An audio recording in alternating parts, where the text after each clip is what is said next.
Hi, everyone. I think I would like to start by congratulating the 2020 graduating class of the Neuroscience IDP. They've accomplished no small feat.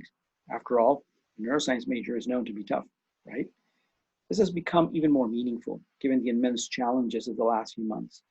Well, it seems unfair that you're unable to participate in a traditional graduation ceremony surrounded by your family, your friends, your fellow graduates, and faculty. Just remember that we're living through unprecedented times that no one could have predicted.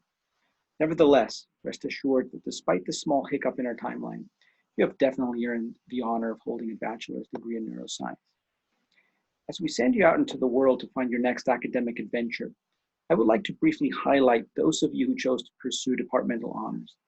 You clearly found it alluring to add a few more responsibilities to your schedule. And why not?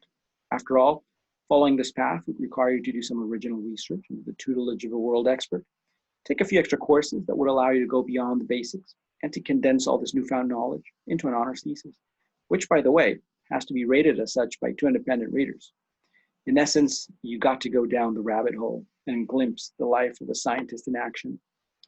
I've had the opportunity to work closely with a number of you, as I currently teach one of the 191H sections, one of those honors courses that you have to take.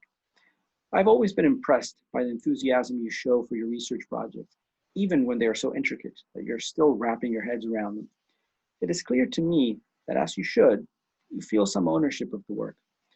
Of course, there were those moments, and I won't point any fingers, when you would barge into my office and voice a concern or two about your PI expecting you to set up a modified behavioral protocol for your mice by the end of the week, or grumble about your PI asking you to include your latest experiment into your research presentation, which of course was in less than 24 hours, and you still hadn't had a chance to run the statistical analyses.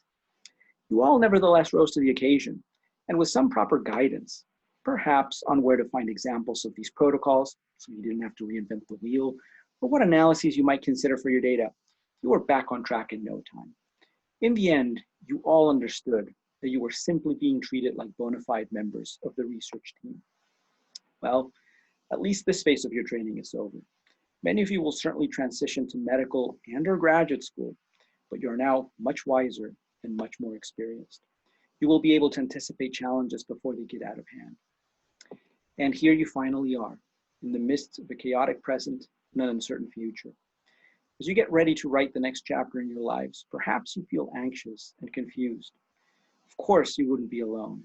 But if there's one thing I've learned from interacting with you guys, is that you will figure it out.